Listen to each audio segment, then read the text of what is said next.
সুপ্রিয় শিক্ষার্থী, অনলাইন ক্লাসে তোমাদের স্বাগতম।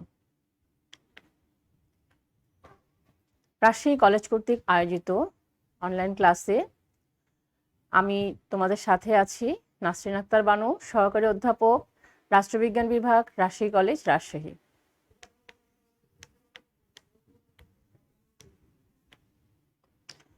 আজকে আমি তোমাদের পৌরনীতি সুশাসন, তোমাদের একাদশ শ্রেণীর প্রথম পত্রের সপ্তম অধ্যায় সরকার কাঠামো, সরকার অঙ্গসমূহ ক্লাস নিব। তো তোমাদের কিন্তু এ পর্যন্ত আমি 6টা ক্লাস নিয়েছি এই অধ্যায়ের। আর আমি তোমাদের প্রথমেই বলে রেখেছিলাম যে আসলে কিন্তু এই তোমাদের এই চ্যাপ্টারটা কিন্তু অনেক বড় এবং অনেক গুরুত্বপূর্ণ। আর তোমরা দেখবে যে তোমাদের যে ওই যে নতুন যেই সিলেবাসটা করেছে, সংক্ষিপ্ত সিলেবাস, তোমরা 22 সালে পরীক্ষার্থী হবে। তো সেই ক্ষেত্রে তোমাদের কিন্তু এই চ্যাপ্টারটা কিন্তু খুব গুরুত্ব সহকারে কিন্তু রাখা হয়েছে এবং সরকার কাঠামো এবং সরকার অঙ্গসমূহের প্রত্যেকটা ক্লাসে কিন্তু তোমাদের করানো হয়েছে। আজকে আমি তোমাদের সবগুলা ক্লাসের একটা মানে অর্ধেকের মতো আমি তোমাদের রিপিট ক্লাস বা রিভিশন ক্লাস বলতে পারো এটা, যে এ পর্যন্ত আমরা যতগুলা পড়েছি সরকার কাঠামোর সেগুলো আমি একটু রিপিট ক্লাস করব বা রিপিট তোমাদের দেখাবো যে তোমরা এ পর্যন্ত তোমাদের কীরকম মনে আছে বা তোমরা মনে রাখতে পেরেছো কি না, সেই ক্লাসটা আমরা করব। তো শিক্ষার্থী, সেটা বলার আগে আমি তোমাদের আলোচনা করতে চাই যে তোমরা হয়তো শুনে থাকবে যে তোমাদের কিন্তু অ্যাসাইনমেন্টের ব্যাপারে কিন্তু মাওসি একটা সিদ্ধান্ত নিয়েছে এবং আমাদের কলেজ সহ সারা বাংলাদেশে অলরেডি কিন্তু নির্দেশনা চলে এসছে। তো আজকে 17 তারিখ পৌরনীতি, তোমরা যারা আজকে ক্লাসে আমার সাথে যুক্ত হয়েছো তারা অবশ্যই আজকে থেকেই 14 তারিখ থেকে তোমাদের আসলে করার মানে নিয়ম করা হয়েছে, 14 তারিখ থেকে করা হবে। কিন্তু আমাদের পৌরনীতি রাজশাহী কলেজের কিন্তু আজকেই পৌরনীতির তোমরা অ্যাসাইনমেন্টটা গ্রহণের কিন্তু তারিখ দেওয়া হয়েছে এবং এ বিষয়ে তোমরা কিন্তু গুগল ক্লাসরুমে সব নির্দেশনা পাবে। তোমরা তোমাদের গুগল ক্লাসে যুক্ত যারা আছো তারা গুগল ক্লাসে দেখতে পাবে যে এই পৌরনীতির যেভাবে তোমাদের নির্দেশনা দেওয়া হয়েছে মাওসি কর্তৃক অ্যাসাইনমেন্টের ব্যাপারে, সেই সব কিছু নির্দেশনা তোমরা পাবে এবং 17 তারিখ থেকে নেওয়া শুরু হবে এবং জমাদানের তারিখও দেওয়া হয়েছে। আমি আশা রাখবো শিক্ষার্থীরা তোমরা যারা ক্লাস করছো বা ক্লাস না করছো তারা সবাই কিন্তু অ্যাসাইনমেন্টটা সংগ্রহ করবে এবং অ্যাসাইনমেন্টটা খুবই গুরুত্বপূর্ণ, কারণ এর উপরে মার্কস আছে 20 মার্কস। তোমরা জানো, তোমরা দেখবে যে অ্যাসাইনমেন্টের উপরে 20 মার্কস আছে।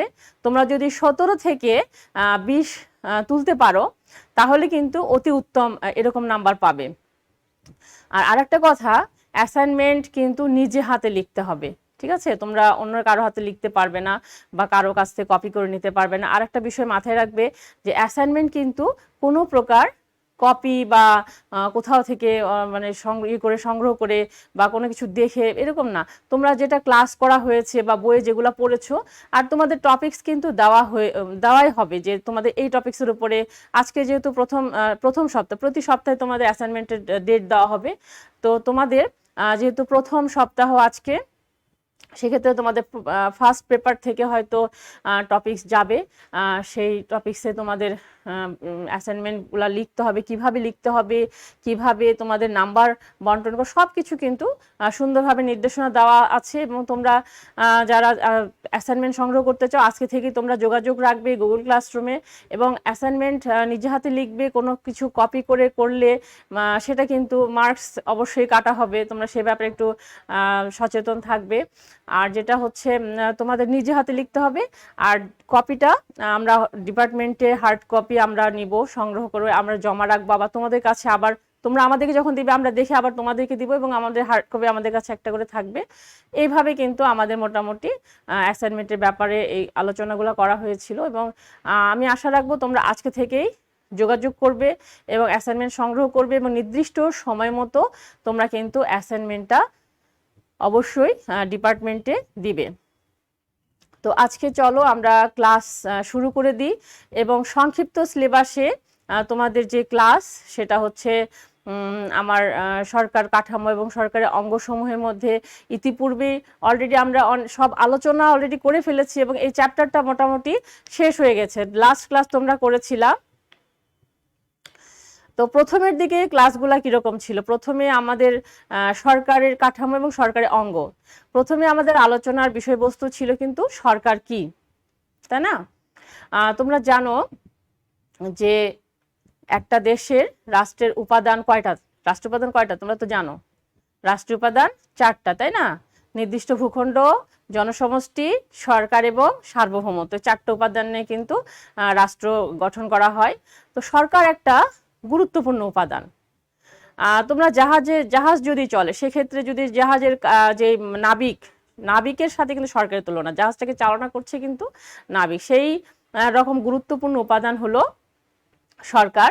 তো এই যে সরকার একটা কিন্তু বাস্তব এবং রাজনৈতিক প্রতিষ্ঠান বা একটা রাষ্ট্রের মুখপাত্র।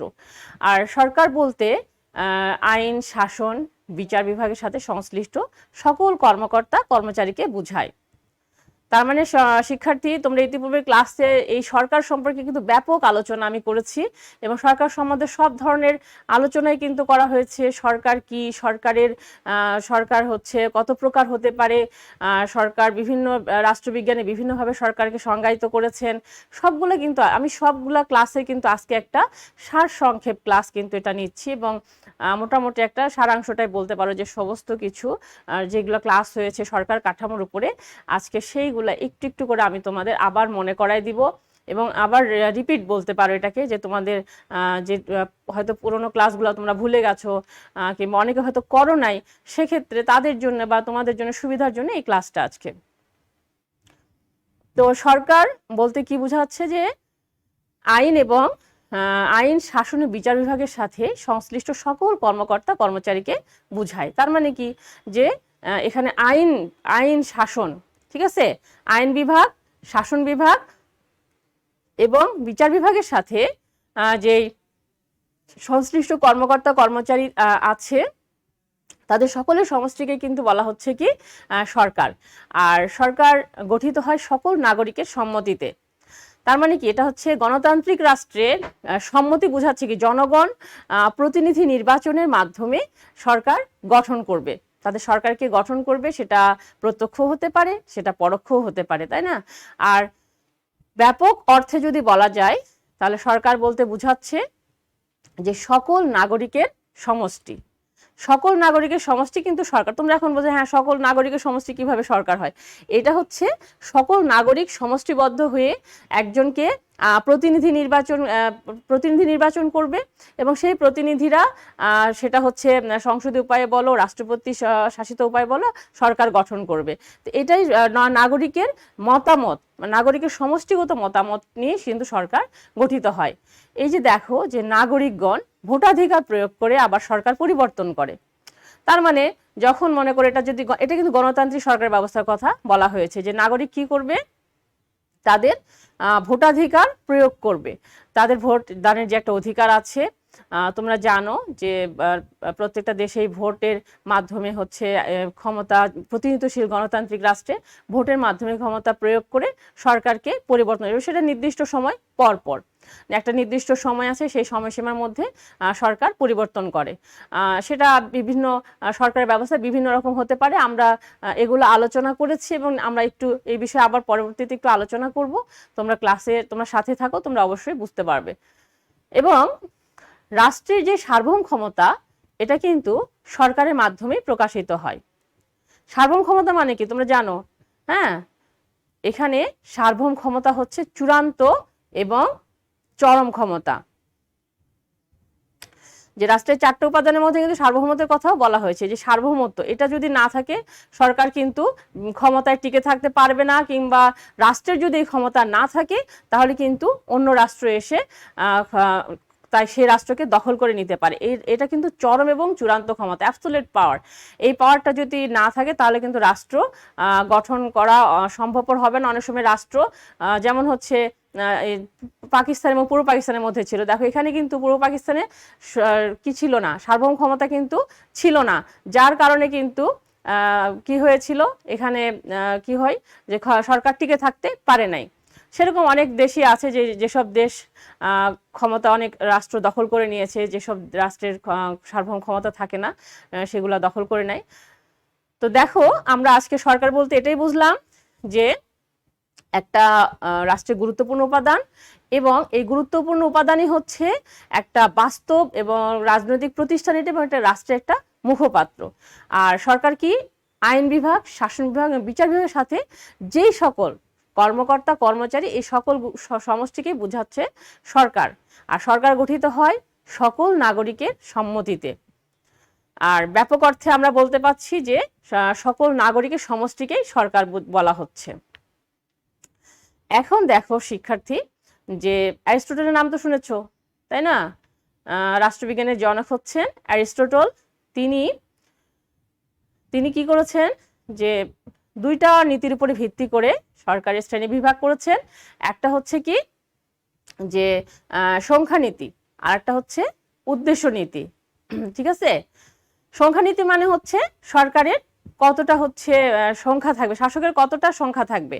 শাসকের সংখ্যা এখানে বলা হচ্ছে একজনের শাসন, ঠিক আছে, একজনের শাসন, কয়েকজনের শাসন, আবার বহুজনের শাসন। এখন উদ্দেশ্য নীতিটা দেখো যে আসলে এটা খারাপ উদ্দেশ্য হচ্ছে না ভালো উদ্দেশ্য হচ্ছে, সেটা দেখতে হবে। শাসকের সংখ্যা তোমরা এর আগে ক্লাসটায় তোমরা দেখেছো, এই ক্লাসে যে এখানে শাসকের সংখ্যা যখন একজন থাকে, যদি স্বাভাবিক রূপ থাকে এবং সেটা কি হবে রাজতন্ত্র। ঠিক আছে, স্বাভাবিক রূপে হচ্ছে কি রাজতন্ত্র। আর যদি এটা বিকৃত রূপ বা খারাপ উদ্দেশ্য যদি সেই সরকার পরিচালিত হয়, তাহলে কি হয়ে যাবে এটা স্বৈরতন্ত্র। স্বৈরতন্ত্র মানে বুঝিও তো একনায়কতন্ত্র, বা এখানে সরকার বা রাষ্ট্র শাসক যা ইচ্ছা তাই করবে, এটাকে বলা হচ্ছে কি স্বৈরতন্ত্র। তারপরে দেখো যে কয়েকজনের শাসন, এখানে কয়েকজনের শাসনে বলা হচ্ছে যে স্বাভাবিক রূপটা কি অভিজাততন্ত্র। ঠিক আছে, আর এখানে যদি খারাপ উদ্দেশ্য যদি হয় যে কয়েকজনের শাসন এটা জনগণের কল্যাণার্থে না, বা সেটা জনগণের কোনো কিছুই প্রয়োগ করে যাচ্ছে না, বা জনগণ সুবিধার্থে কিছু হচ্ছে না, সেটা চলে যাবে কি ধনিকতন্ত্র। আরেকটা যেটা হচ্ছে অ্যারিস্টটল বলেছেন যে বহুজনের শাসন। বহুজনের শাসনে যে আমরা একটু আগে যেটা বললাম যে সামষ্টিক রূপ, নাগরিকের সামষ্টিক রূপ, এটা হচ্ছে বহুজনের শাসন। মানে সবাই মিলে প্রতিনিধি নির্বাচন করবে, সেই নির্বাচিত প্রতিনিধির মধ্যে থেকেই যিনি হবেন তিনি হবেন সরকার বা শাসক। তো অ্যারিস্টটল কিন্তু দেখো যে পলিটিকে কিন্তু স্বাভাবিক রূপ বলেছেন। আর আরেকটা বিষয় দেখো তোমরা যে এখানে অ্যারিস্টটল কিন্তু গণতন্ত্রকে দেখো তিনি খারাপ বলছেন। তার মানে কি গণতন্ত্র খারাপ? অনেক দার্শনিকই দেখবে যে তোমরা যে গণতন্ত্রই কিন্তু সমর্থন করেনি। কেউ বলেছে গণতন্ত্র মূর্খের শাসন, কেউ বলেছে নিকৃষ্ট শাসন, কেউ বলেছে গণতন্ত্র খারাপ। এই ধরনের অনেকে অনেকভাবে সমালোচিত করেছেন গণতন্ত্র। তো আমরা বলতে পারি যে অ্যারিস্টটল তিনি রাষ্ট্রবিজ্ঞানের জনক ছিলেন। তিনি গণতন্ত্রের হয়তো তিনি মনে করেছিলেন যে গণতন্ত্র আসলে জনগণ সেভাবে বুঝতে পারবে না, সেজন্য গণতন্ত্রের খারাপ। তিনি পলিটি বা মধ্যতন্ত্রকে তিনি সাপোর্ট করেছেন। তো আমরা কিন্তু দেখব যে আরো এক ধরনের শাসন লিখকের শ্রেণী বিভাগ আছে। এই পর্যন্ত কিন্তু অনেক রাষ্ট্রবিজ্ঞানী বিভিন্নভাবে সরকারকে শ্রেণী বিভাগ করেছেন, তাই না? যেমন জ্যাকুয়াস রুসো, মন্টেস্কু, ম্যাকআইভার, তারপরে ম্যারিডন, অনেকে আছেন তারা কি করেছেন যে সরকারকে বিভিন্নভাবে শ্রেণীবিভাগ করেছেন। সেই শ্রেণীবিভাগগুলা কিন্তু বিভিন্ন ধরনের আছে। তো আমরা আধুনিক সরকারের শ্রেণীবিভাগটা দেখব। এটা কে করেছেন? লিকক করেছেন। লিকক আধুনিক সরকারের শ্রেণীবিভাগ করেছেন। কিভাবে করেছেন দেখো যে এখানে তিনি করেছেন যে সার্বভৌম ক্ষমতার উদ্দেশ্য এবং ব্যবহারের উপর ভিত্তি করে সরকারকে তিনি দুই ভাগে ভাগ করেছেন। একটা হচ্ছে কি গণতন্ত্র, আর একটা হচ্ছে কি স্বৈরতন্ত্র। এই যে সার্বভৌম ক্ষমতাটা কেমন ভাবে প্রয়োগ হবে, ঠিক আছে, কেমনভাবে প্রয়োগ হবে তা সেই উদ্দেশ্যে সরকার হবে হয় গণতান্ত্রিক সরকার, আর না হলে হবে কি একনায়কতান্ত্রিক বা স্বৈরতান্ত্রিক সরকার। আবার এই যে গণতন্ত্রে জনগণের ক্ষমতা গ্রহণের উপরে ভিত্তি করে কিন্তু দুই ধরনের ভাবে ভাগ করা হয়েছে। রাষ্ট্রের সরকারের ক্ষমতা গ্রহণের উপর ভিত্তি করে বা জনগণ কিভাবে ক্ষমতা প্রয়োগ করবে বা জনগণ কিভাবে রাষ্ট্রকে সেভাবে কিন্তু ভাগ করা হয়েছে, এবং সরকার কিভাবে গঠিত হবে সেটা দুই ভাগে ভাগ করা হয়েছে। একটা হচ্ছে কি নিয়মতান্ত্রিক রাজতন্ত্র, আর একটা হচ্ছে প্রজাতন্ত্র। তো নিয়মতান্ত্রিক রাজতন্ত্রে তোমরা জানো যে প্রায় অনেক কয়েকটা রাষ্ট্রে কিন্তু এখনো নিয়মতান্ত্রিক রাজতন্ত্র চালু রয়েছে, যেমন গ্রেট ব্রিটেন, তারপরে জাপান, মালয়েশিয়া, এরকম আরো কিছু দেশ আছে যেগুলা নিয়মতান্ত্রিক রাজতন্ত্র চালু আছে। সেখানে কিন্তু দেখো যে নিয়মতান্ত্রিক রাজতন্ত্রে এটা কি হচ্ছে যে রাজা বা রানী বলো বা সম্রাট বলো, তারা কিন্তু উত্তরাধিকার সূত্রে আসছে। হ্যাঁ, তারা কিন্তু ভোটের মাধ্যমে আসে না, প্রতিনিধির মাধ্যমে আসে না, তারা এখানে কিন্তু রাজা বা রানী উত্তরাধিকার সূত্রে তারা রাষ্ট্রে থাকে। এবং নিয়মতান্ত্রিক রাজতন্ত্রে যেটা হয় কি যে এখানে রাজা বা রানী নামমাত্র প্রধান থাকে, ঠিক আছে, তারা কিন্তু রাষ্ট্রের প্রকৃত ক্ষমতার অধিকারী হয় না। এখানে প্রকৃত ক্ষমতা কার কাছে থাকে? প্রকৃত ক্ষমতা যিনি হচ্ছেন সরকার প্রধান থাকবেন তিনি থাকবেন, আর রাষ্ট্রপ্রধান হচ্ছেন এই রাজা বা রানী বা রাষ্ট্রপতি, এরকম বলো। তারপরে প্রজাতন্ত্র, যেসব গণতান্ত্রিক রাষ্ট্রে প্রত্যক্ষ বা পরোক্ষভাবে জনগণ কি করে রাষ্ট্রপতি বা রাষ্ট্রপ্রধান নিযুক্ত করে বা সরকার প্রধান নিযুক্ত করবে, সেটা হবে কি প্রজাতন্ত্র। ঠিক আছে, প্রজাতান্ত্রিক দেশ এরকম আছে, যেমন আমরা বলতে পারি যে আমেরিকা, বাংলাদেশ, হ্যাঁ, তারপরে ভারত, কানাডা, নিউজিল্যান্ড, এরকম অনেক দেশ আছে প্রজাতান্ত্রিক কান্ট্রি। আর পৃথিবীর প্রায় ম্যাক্সিমাম দেশই এখন গণতান্ত্রিক অর্থে প্রজাতন্ত্রে অর্থাৎ গণতন্ত্রের ভাবে দেশ শাসিত হচ্ছে, প্রজাতান্ত্রিকভাবে দেশ শাসিত হচ্ছে। সেরকম আমরা দেশ এখন প্রায় ম্যাক্সিমাম দেশই এরকম হয়ে গেছে। আগে তো রাজতন্ত্র ছিল, এখন কিন্তু আর ওই রাজতন্ত্রর ধারা চেঞ্জ হয়ে বা বিলোপ সাধন হয়ে গণতন্ত্র যখন চলে আসছে, গণতান্ত্রিক শাসন ব্যবস্থা কিন্তু খুব জনপ্রিয় একটা শাসন ব্যবস্থা। আমরা একটু পরে গণতন্ত্র সম্পর্কে আলোচনা করব। তারপরে দেখো যে এই যে প্রজাতন্ত্র, এই প্রজাতন্ত্র আবার আইনসভার ক্ষমতার উপর ভিত্তি করে বা আইন বিভাগ কিভাবে ক্ষমতা প্রয়োগ করছে তার উপর ভিত্তি করে দুই ভাগে ভাগ করেছেন লেখক। সেটা কি সংসদীয় এবং রাষ্ট্রপতি শাসিত সরকার। আমরা একটু পরে সেটাও আলোচনা করব, এবং এইগুলা ক্লাস কিন্তু তোমাদের অলরেডি কিন্তু আলোচনা হয়ে গেছে, এবং আমরা এর পরে অংশটা আলোচনা করব যে সংসদীয় পদ্ধতি কি এবং রাষ্ট্রপতি শাসিত সরকার কি। সংসদীয় দেশগুলো হচ্ছে কি বাংলাদেশ, ভারত, এগুলো হচ্ছে ব্রিটেন, এগুলো সংসদীয় শাসন ব্যবস্থা পরিচালিত। রাষ্ট্রপতি শাসিত শাসন ব্যবস্থা সুইজারল্যান্ড, আমেরিকা, এরকম অনেক ধরনের দেশ আছে, সেগুলো হচ্ছে রাষ্ট্রপতি শাসিত শাসন ব্যবস্থা পরিচালিত হচ্ছে। আবার দেখো যে এই যে সংসদীয় শাসন ব্যবস্থা আবার কিন্তু এখানে বলা হচ্ছে যে আইনসভার অর্থাৎ কেন্দ্র এবং প্রদেশের শাসন ব্যবস্থার উপরে ভিত্তি করে বা ক্ষমতা বন্টনের উদ্দেশ্য ভিত্তি করে কিন্তু এককেন্দ্রিক এবং যুক্তরাষ্ট্র করা হয়েছে। সেটা সংসদীয় হতে পারে, আবার রাষ্ট্রপতি শাসিত সরকার ব্যবস্থাও হতে পারে। তো শিক্ষার্থী, তোমরা কিন্তু আমি জানি যে তোমরা বলতে পারবা যে এখানে সংসদীয় ব্যবস্থায় এককেন্দ্রিক শাসন কোন কোন দেশে চালু রয়েছে। এগুলা কিন্তু যদি তোমরা বইয়ের ভেতর থেকে পড়ো, এই প্রশ্নগুলা কিন্তু তোমাদের যখন এমসিকিউ হবে, তোমরা তো জানো এমসিকিউ তোমাদের অলরেডি সিলেবাস হয়তো তোমরা দেখেছো বা তোমাদের জানা আছে যে প্রশ্নের ধারাগুলা কেমন হতে পারে।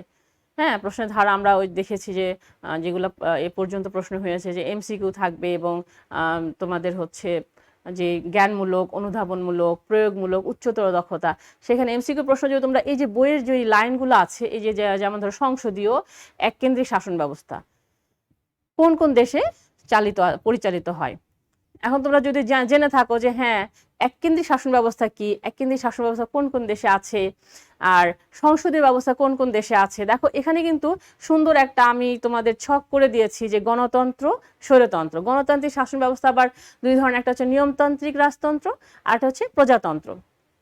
আবার নিয়মতান্ত্রিক রাজতন্ত্র কিন্তু দেখো একটা ভাগ করে দিয়েছি আমি যে সংসদীয় এবং এককেন্দ্রিক। নিয়মতান্ত্রিক রাজতন্ত্র আবার কি হচ্ছে, সংসদীয় আছে আবার কিন্তু এককেন্দ্রিকও আছে। আবার দেখো প্রজাতন্ত্র দুই ভাগে ভাগ করা হচ্ছে, একটা হচ্ছে কি সংসদীয়, রাষ্ট্রপতি। এই সংসদীয় ব্যবস্থা আবার কি দুই ভাগে ভাগ করা হচ্ছে, সেটা হচ্ছে ক্ষমতা বন্টনের ভিত্তিতে কেন্দ্র এবং প্রদেশে, সেটা হচ্ছে কি এককেন্দ্রিক, যুক্তরাষ্ট্রীয়। আবার রাষ্ট্রপতি শাসিত সরকার ব্যবস্থায় কিন্তু ওইরকম দুই ভাগে ভাগ করা হচ্ছে, এককেন্দ্রিক, যুক্তরাষ্ট্র। এখন তোমরা যদি এই দেশগুলা সম্পর্কে জানো যে কোন কোন দেশে এই ধরনের সংসদীয়, এককেন্দ্রিক আবার যুক্তরাষ্ট্র চালু হচ্ছে, যেমন আমাদের বাংলাদেশের কথা আমরা ধরি, তাহলে কি এখানে বলতে পারি যে বাংলাদেশ কি এককেন্দ্রিক শাসন ব্যবস্থা।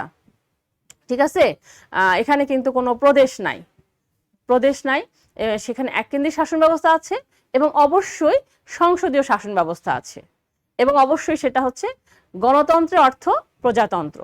ঠিক আছে, গণতান্ত্রিক অর্থে প্রজাতন্ত্র। এটা হচ্ছে আমি বাংলাদেশ উদাহরণ দিলাম। এরকম আবার আরেকটা দেশ হচ্ছে কি, আমি যদি ব্রিটেনের কথা বলি, তাহলে ব্রিটেনে দেখো যে তোমরা দেখতে পাচ্ছ যে ব্রিটেনে একটা নিয়মতান্ত্রিক রাজতন্ত্র আছে, আবার সেখানে দেখো যে সংসদীয় ব্যবস্থা আছে। দেখতে পেয়েছো শিক্ষার্থী, যে সেখানে কিন্তু সংসদীয় ব্যবস্থা আছে, আবার সেই শাসন ব্যবস্থা কিন্তু আবার এককেন্দ্রিক আছে। ঠিক আছে, এককেন্দ্রিক শাসন ব্যবস্থা আছে। আর তোমরা আইনসভার যখন আমি ক্লাস আলোচনা করেছিলাম, সেখানে আইনসভা কিন্তু আবার ব্রিটেনে দ্বিকক্ষ বিশিষ্ট আইনসভার কথা বলা হয়েছে। এখন তোমরা বলবা যে ম্যাডাম এখানে কিন্তু যুক্তরাষ্ট্রের ব্যবস্থায় কিন্তু দ্বিকক্ষ বিশিষ্ট আইনসভা দেখা যায়। একমাত্র আমরা ব্যতিক্রমধর্মী কিছু কিছু দেশ দেখতে পাই, তার মধ্যে ব্রিটেন একটা আছে, যেখানে এককেন্দ্রিক শাসন ব্যবস্থা আছে, সংসদীয় আছে, আবার নিয়মতান্ত্রিক রাজতন্ত্র আছে। তোমরা হয়তো জানো যে ব্রিটেন হচ্ছে কিন্তু গণতন্ত্রের সূতিকাগার। হ্যাঁ, গণতন্ত্র সেখান থেকে কিন্তু ব্রিটেন আমরা দেখতে পাই যে, আবার সেখানে আরেকটা মজার ব্যাপার দেখো, সেখানকার কিন্তু সংবিধান কিন্তু লিখিত না, অলিখিত, কিন্তু তারপরেও দেখো সেখানকার শাসন ব্যবস্থা এত সুন্দরভাবে পরিচালিত আছে। সেখানে রাজা রানী আছেন, আবার পার্লামেন্টারি ভাবে কিন্তু শাসন ব্যবস্থা পরিচালিত হয়, আবার সেখানে একটা কেন্দ্র আছে, আবার সেখানে কিন্তু দুইটা কক্ষ আমরা দেখতে পাচ্ছি। যখন আইনসভা পড়েছিলে তোমরা হয়তো তোমাদের আমি প্রশ্ন করেছিলাম যে ব্রিটেনের আইনসভা কয় কক্ষ বিশিষ্ট, দ্বিকক্ষ বিশিষ্ট, উচ্চ কক্ষ কি, নিম্ন কক্ষ কি, এগুলো কিন্তু আলোচনা আমাদের অলরেডি হয়ে গেছে। এবং আজকের ক্লাসে আমরা হয়তো শেষের দিকে এগুলা তোমাদের কিছু প্রশ্ন আছে তোমরা দেখবা, এবং তোমরা প্রশ্নগুলো যদি আমি সময় পাই তোমাদের অ্যান্সারও নিব। তো দেখো যে আবার দেখো সংসদে আমি কিন্তু উদাহরণ দিলাম, এদিকে তুমি নিয়মতান্ত্রিক রাজতন্ত্রের উদাহরণ পেলে, আবার সংসদে উদাহরণ পেলে, আবার এককেন্দ্রিক পেলে। আবার প্রজাতন্ত্র, গণতান্ত্রিক অর্থে প্রজাতন্ত্রে সংসদীয়, রাষ্ট্রপতি, এই যে এককেন্দ্রিক, যুক্তরাষ্ট্রীয়। এটা এখন আমি যদি বলি যে এককেন্দ্রিক অর্থে যদি ধরি, তাহলে কিন্তু আমাদের বাংলাদেশ। ঠিক আছে, আমাদের বাংলাদেশ। এখন যদি যুক্তরাষ্ট্র অর্থে ধরি, তুমি কিন্তু প্রত্যেকটা সরকার ব্যবস্থার যদি উদাহরণটা জানো এবং সরকার ব্যবস্থার এই যে রূপগুলার যদি তুমি ধারণা যদি তোমার থাকে, তাহলে কিন্তু তুমি অবশ্যই চোখ বন্ধ করে বিশ্বের সবকটা দেশ তুমি দেখতে পাবে যে কোন দেশে কি শাসন ব্যবস্থা চালু আছে, এবং কোন দেশের শাসন ব্যবস্থা যুক্তরাষ্ট্রীয়, কোন দেশের শাসন ব্যবস্থা এককেন্দ্রিক। সুন্দরভাবে কিন্তু তুমি এই ছক অনুযায়ী যদি তুমি পড়ো, বা তুমি যদি একটু বইটা একটু ঘাটাঘাটি করো, তাহলে কিন্তু সুন্দরভাবে তুমি প্রত্যেকটা প্রশ্নে কিন্তু এই চ্যাপ্টার থেকে অ্যান্সার করতে পারবে। সেটা এমসিকিউ হোক, বা জ্ঞানমূলক হোক, বা তোমার অনুধাবন হোক, বা উচ্চতর দক্ষতা প্রয়োগমূলক, যাই হোক তুমি কিন্তু অবশ্যই পারবে। তো যুক্তরাষ্ট্রের উদাহরণ আমি দেই, তোমরা ভারতের দিকে তাকাও, সেখানে কিন্তু সংসদীয় ব্যবস্থা আছে, হ্যাঁ, পার্লামেন্টারি শাসন ব্যবস্থা আছে, আবার যুক্তরাষ্ট্র শাসন ব্যবস্থা আছে। আমরা একটু পরে আলোচনা করব যে যুক্তরাষ্ট্র শাসন কি, অলরেডি আলোচনা করেছি যে যুক্তরাষ্ট্র শাসন ব্যবস্থা কি। তাহলে আবার কিন্তু ভারতীয় শাসন ব্যবস্থা যুক্তরাষ্ট্রীয় বলা হচ্ছে, আবার এখানে বলা হচ্ছে যে ভারতীয় শাসন ব্যবস্থা দ্বিকক্ষ বিশিষ্ট। আমরা আইনসভার যখন উদাহরণ দিয়েছিলাম, সেখানে একটা উচ্চকক্ষ আছে, নিম্নকক্ষ আছে। তাহলে শিক্ষার্থী তোমরা একটু ক্লিয়ার করে তোমরা যদি বুঝতে চেষ্টা করো যে ভারতের উদাহরণ আমরা যখন দিচ্ছি, তখন এখানে সংসদীয় ব্যবস্থা আমরা মাথায় রাখতে হবে যে সংসদীয় ব্যবস্থা কোথায় কোথায় চালু আছে, এবং সেটা এককেন্দ্রিক না যুক্তরাষ্ট্রীয়। তাহলে কিন্তু এই দেশগুলোর উদাহরণ যখন তোমরা দেখবে, এরকম অনেক দেশ কিন্তু আছে যে কোথাও সংসদীয়, কোথাও যুক্তরাষ্ট্রীয়, কোথাও এককেন্দ্রিক। তো এই উদাহরণগুলো কিন্তু তোমাদের জানতে হবে, এবং তোমাদের এই সরকার ব্যবস্থার সম্পর্কে তোমাদের জানতে হবে যে কোনটা কি ধরনের সরকার ব্যবস্থা বা কোন দেশে কি ধরনের সরকার ব্যবস্থা আছে। তো আমরা লিখকের শ্রেণী বিভাগটা কিন্তু মোটামুটি কিন্তু একটু সহজ সরল বা সরল প্রকৃতির, আমরা কিন্তু খুব সুন্দরভাবে কিন্তু এটা বুঝতে পারবো যে কোথায় কোন ব্যবস্থা আছে। আবার দেখো, রাষ্ট্রপতি শাসিত শাসন ব্যবস্থা, ঠিক আছে, এককেন্দ্রিক এবং যুক্তরাষ্ট্রীয়। তো এই যে আমরা যদি রাষ্ট্রপতি শাসিত শাসন ব্যবস্থা উদাহরণ দিতে যাই, তাহলে আমরা কিন্তু দেখতে পাবো যে এখানে এককেন্দ্রিক, একটা কেন্দ্র থেকে হয়, এরকম আছে, অনেক দেশ আছে। যেমন যুক্তরাষ্ট্রীয় ব্যবস্থার কথা যদি আমরা বলতে চাই, তাহলে আমরা কি প্রথমেই উদাহরণ আসে কোন দেশ? মার্কিন যুক্তরাষ্ট্র, ঠিক আছে। মার্কিন যুক্তরাষ্ট্র কিন্তু রাষ্ট্রপতি শাসিত দেশ, সেখানে কিন্তু সংসদীয় শাসন ব্যবস্থা নাই, সেখানে আইনসভা কিন্তু আবার দ্বিকক্ষ বিশিষ্ট। এবং আমরা সেটা পরবর্তীতে পড়বো যে যুক্তরাষ্ট্রীয় শাসন ব্যবস্থাটা আসলে কি ধরনের। এখন এই যে আমরা যে সরকারের কাঠামোর সম্পর্কে আমরা জানলাম, যে সরকার কাঠামোর কত ধরনের আমরা রূপ, কখনো গণতন্ত্র, কখনো স্বৈরতন্ত্র, কখনো হচ্ছে রাজতন্ত্র, কখনো হচ্ছে প্রজাতন্ত্র, এই যে আমরা বিভিন্ন রূপ দেখলাম, এককেন্দ্রিক, যুক্তরাষ্ট্রীয়, সংসদীয়, রাষ্ট্রপতি। তো সেইগুলো আমরা একটু আলোচনা করব, একটু মানে তোমাদের হালকা টাস্ক দিয়ে যাব, কারণ এ পর্যন্ত অনেকগুলা ক্লাস হয়েছে তোমাদের। সবগুলা ক্লাসে কিন্তু আমি সবগুলা ক্লাসের প্রত্যেকটা তোমরা হয়তো ফলো করলে দেখবা যে সেখানে আমরা কাকে বলে, এই ধরনের সরকার ব্যবস্থার গঠন বা বৈশিষ্ট্য, তারপরে দোষ গুণ, সব কিছু কিন্তু আমরা ব্যাখ্যা করেছি। আজকে আমি এগুলো একটু একটু করে তোমাদের আবার মনে করে দেওয়ার চেষ্টা করব। যে দেখো, একটা ছবি দেখতে পাচ্ছ, হিরোডোটাস, তিনি ছিলেন গ্রিক ঐতিহাসিক। তিনি বলেন যে গণতন্ত্র, এই যে গণতন্ত্র থেকে আমি কিন্তু শুরু করলাম, গণতন্ত্র এমন এক ধরনের কি শাসন ব্যবস্থা যেখানে শাসন ক্ষমতা আইনগত কোনো শ্রেণী বা শ্রেণীর সমূহের উপর ন্যস্ত না থেকে সমাজের সকল সদস্যের উপরে কিন্তু ন্যস্ত থাকে। অর্থাৎ গণতন্ত্র হচ্ছে একটা প্রতিনিধিত্বশীল শাসন ব্যবস্থা, সেখানে একজন ব্যক্তির হাতে কিন্তু সেইটা কুক্ষিগত থাকবে না, একটা সমাজের সকল সদস্যের উপরে কিন্তু এটা ন্যস্ত করা হয়ে থাকে। এটা কিন্তু হিরোডোটাস বলেছেন। এখন দেখো, অধ্যাপক সিলি বলেছেন যে, সিলি ছবি তোমরা একটু স্পষ্ট দেখতে পাচ্ছ, স্ক্রিনে দেখো যে এখানে ছবি দেওয়া আছে, যে গণতন্ত্র হচ্ছে এমন এক ধরনের সরকার যেখানে সকলেরই অংশগ্রহণ আছে। সিলির এই সংজ্ঞাটা কিন্তু খুবই সুন্দর একটা সংজ্ঞা। এখানে কিন্তু স্পষ্ট বোঝা যাচ্ছে যে গণতন্ত্র এমন এক ধরনের সরকার ব্যবস্থা যেখানে কি সকলেই অংশগ্রহণ করতে পারে। তার মানে এখানে সকলেই, সকল অর্থে মানে কি জনগণের অংশগ্রহণের কথা বলা হয়েছে। সকল প্রকার জনগণ, যারা বিবেক বুদ্ধি সম্পন্ন, সবাই কিন্তু এখানে অংশগ্রহণ করতে পারে। আবার দেখো, ডাইসি, অধ্যাপক ডাইসি বলেন যে গণতন্ত্র হচ্ছে এমন এক শাসন ব্যবস্থা যেখানে শাসকগণ তুলনামূলকভাবে জনসংখ্যার একটা বিরাট অংশ। শাসকগণ মানে কি বুঝতে পারছো তোমরা? যে শাসকগণ কিন্তু বিরাট অংশ, মানে এই যে বিরাট অংশ থেকে কিন্তু প্রতিনিধি নির্বাচন করে শাসক নির্বাচন করা হয়।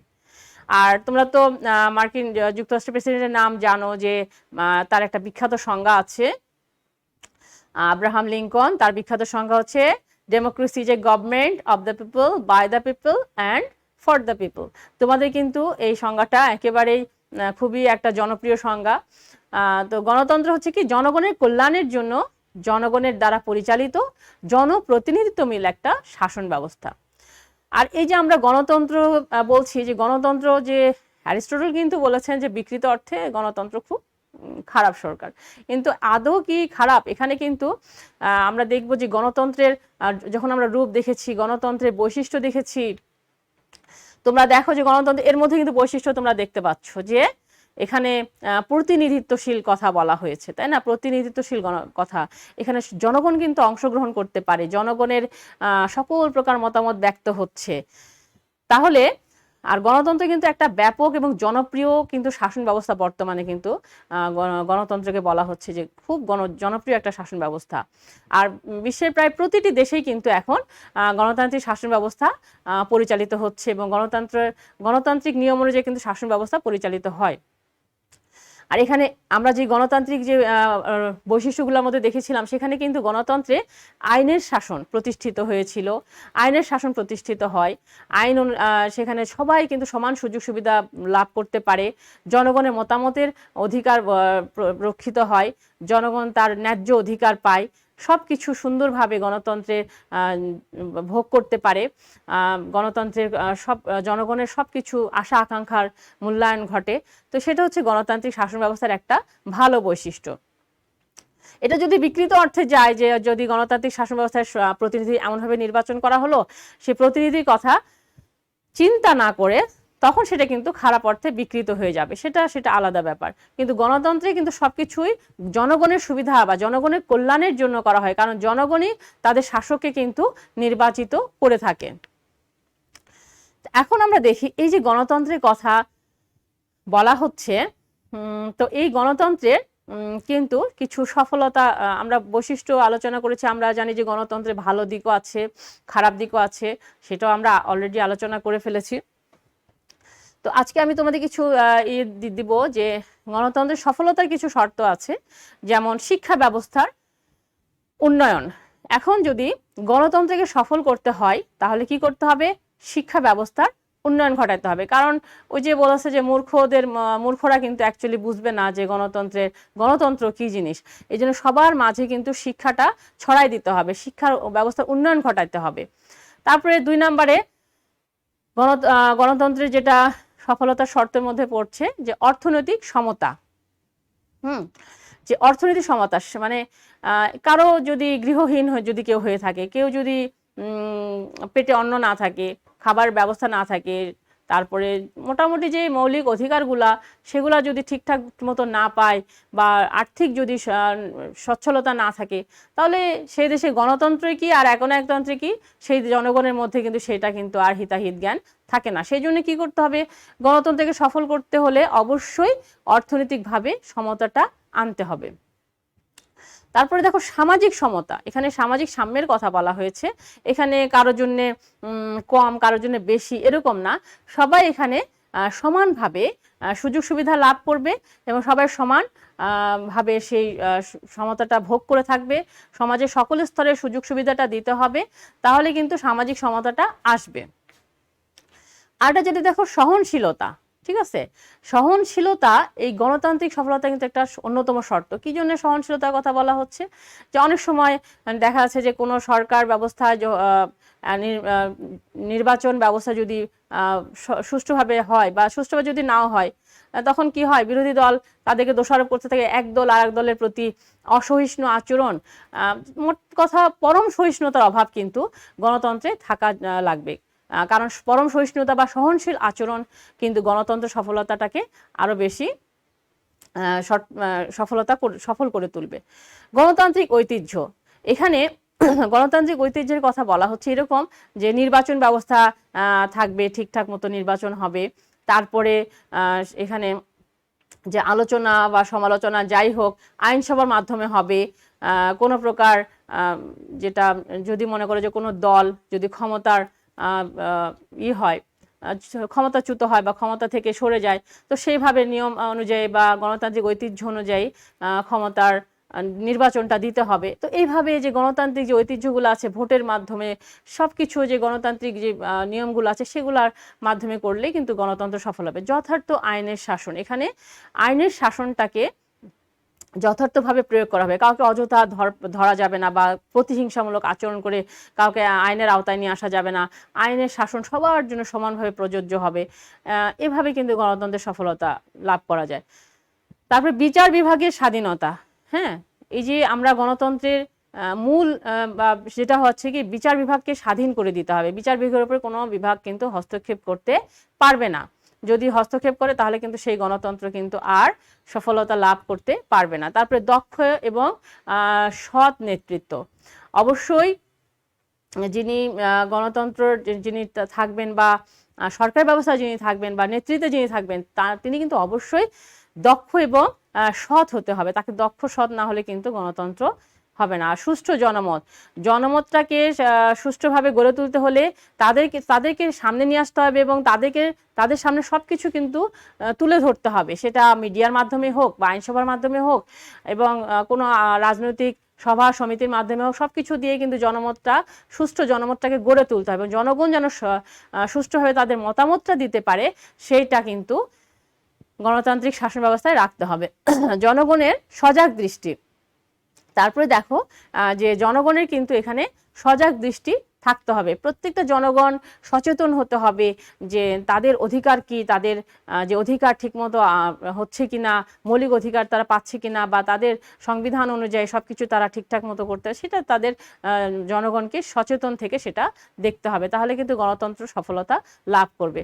মুক্ত এবং স্বাধীন প্রচার মাধ্যম, দেখো শিক্ষার্থী, যে একটা গণতান্ত্রিক রাষ্ট্রে কিন্তু স্বাধীন বিভাগ অবশ্যই মুক্ত হতে হবে এবং নিরপেক্ষ হতে হবে এবং তার উপরে কিন্তু কোনো প্রকারের জোর জবরদস্তি করা কিন্তু যাবে না। সর্বোপরি জবাবদিহিতা, গণতান্ত্রিক শাসন ব্যবস্থার সফলতার যে আরেকটা যে পয়েন্টস আমরা বলছি, জবাবদিহিতা, এই যে অ্যাকাউন্টেবিলিটি, এই জবাবদিহিতা কে করবে? এটা সরকার অবশ্যই যাকে জনগণ ক্ষমতায় তুললো বা প্রতিনিধি হিসাবে দিয়ে দিল, তাকে কিন্তু অবশ্যই জনগণের কাছে জবাবদিহি হতে হবে এবং আইনসভার মাধ্যমে সেটা জবাবদিহিতা নিশ্চিত করতে হবে। তার কাজের জন্য, তার কাজের যে জন্য তাকে ক্ষমতা দেওয়া হয়েছে, তার জবাবদিহিতা কিন্তু অবশ্যই করতে হবে। এখন আমরা দেখি যে প্রজাতন্ত্র, মানে এই যে আমরা গণতন্ত্র প্রজাতন্ত্র একটু আলোচনা করতেই হবে। যেমন তোমরা হয়তো ভাববা যে গণতন্ত্র কি আবার প্রজাতন্ত্র কি, দুটা কি আলাদা? তো আমরা একটুখানি দেখি যে এটা কি ধরনের। যে শাসন ব্যবস্থায় কি হচ্ছে, রাষ্ট্রপ্রধান জনগণের দ্বারা প্রত্যক্ষ বা পরোক্ষভাবে নির্বাচিত হন, তাকেই বলা হচ্ছে কি প্রজাতন্ত্র। কি হলো যে শাসন ব্যবস্থায় রাষ্ট্রপ্রধান কি হচ্ছে, জনগণের দ্বারা প্রত্যক্ষ বা পরোক্ষভাবে নির্বাচিত হচ্ছে, তাকে প্রজাতন্ত্র বলা হচ্ছে। আর প্রজাতান্ত্রিক সরকার কিন্তু গণতান্ত্রিক সরকারই কিন্তু একটা রূপ। তবে সব প্রজাতন্ত্র আবার কি রাষ্ট্রপ্রধান নির্বাচনের পদ্ধতি কিন্তু একই রকম বা একই রূপ নয়। এটা কোনো কোনো প্রজাতান্ত্রিক রাষ্ট্রের রাষ্ট্রপ্রধান জনগণের সরাসরি ভোটে নির্বাচিত হয়। হ্যাঁ, আর এভাবে নির্বাচিত রাষ্ট্রপ্রধান কিন্তু সাধারণত আইনসভার সদস্য নন। এইটা কিন্তু যখন পূর্বে অর্থাৎ অতীতে যখন বাংলাদেশ ছিল স্বাধীনতার পরপরে আমরা দেখেছি যে এই রাষ্ট্রপ্রধানগণ কিন্তু এই পদ্ধতিতে কিন্তু হতো, কিন্তু বর্তমানে দ্বাদশ সংশোধনীর মাধ্যমে কিন্তু সংসদীয় ব্যবস্থা চালু রয়েছে। আর আরেকটা যেটা ব্যাপার, যে কিছু কিছু নিয়মতান্ত্রিক রাজতন্ত্র আছে কিছু কিছু দেশে, আর বর্তমানে গণতন্ত্র ব্যাপক জনপ্রিয়তা লাভ করার ফলে এই যে প্রজাতন্ত্রে এটা একটু কিছুটা বিলুপ্ত সাধন করেছে। আর পৃথিবীর প্রায় সকল রাষ্ট্রে কিন্তু গণতান্ত্রিক রাষ্ট্রই প্রজাতান্ত্রিক রাষ্ট্র। ঠিক আছে, যে দেখলা যে তোমরা কিভাবে যে রাষ্ট্রের জনগণ কিভাবে প্রত্যক্ষ পরোক্ষভাবে নির্বাচিত করছে, যেমন মার্কিন যুক্তরাষ্ট্র, এখানে কিন্তু একটা নির্বাচক সংস্থার মাধ্যমে কিন্তু রাষ্ট্রপতিকে পরোক্ষভাবে কিন্তু জনগণ নির্বাচিত করছে। তাহলে বুঝতে পারলে যে কিভাবে এটাকে কেন প্রজাতন্ত্র, গণতান্ত্রিক অর্থে প্রজাতন্ত্রে বলা হচ্ছে। এখন আমরা সরকার ব্যবস্থার আরো একটা রূপ পড়ব, ডিক্টেটরশিপ। ডিক্টেটরশিপ অর্থাৎ একনায়কতন্ত্র। রাষ্ট্রের সার্বভৌম ক্ষমতা যখন একজন ব্যক্তির হাতে ন্যস্ত থাকে এবং সে ব্যক্তি যখন তার খেয়াল খুশি মতো শাসন ব্যবস্থা পরিচালনা করেন, তখন তাকে বলা হচ্ছে কি একনায়কতন্ত্র। এবং গণতান্ত্রিক শাসন ব্যবস্থার বিপরীত রূপটাই দেখো যে এই একনায়কতন্ত্র, তাই না? যে গণতন্ত্র আমরা দেখেছি কি জনগণের মতামতের মূল্য দেওয়া, জনগণকে খুশি করা, জনগণের কল্যাণ সাধন করা, কিন্তু এখানে পুরোপুরি উল্টা। জনগণ না, এখানে একটা মাত্র ব্যক্তি থাকবে বা একটা দল থাকবে, তার খেয়াল খুশি মতো চলবে এবং জনগণ তার খেয়াল খুশি মতো চলতে বাধ্য হবে। সেটাই হচ্ছে কি একনায়কতান্ত্রিক বা ডিক্টেটরশিপ বা স্বৈরতন্ত্র যেটা বলে। তো এখানে কিছু সংজ্ঞা আছে। লর্ড ব্রাইস বলেছেন যে শাসন ব্যবস্থায় সরকারের সকল ক্ষমতা একজন ব্যক্তি বা ব্যক্তি সমষ্টির হাতে কেন্দ্রীভূত হয়, সেটা হচ্ছে একনায়কতন্ত্র। আর ইতালির একনায়ক শাসকের নাম শুনেছে মুসোলিনি।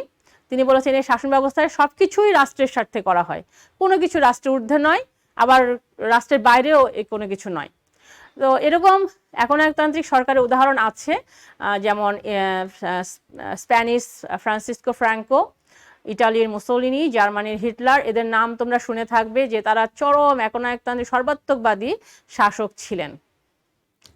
এখন দেখো যে একনায়কতন্ত্রের কিছু বৈশিষ্ট্য আছে।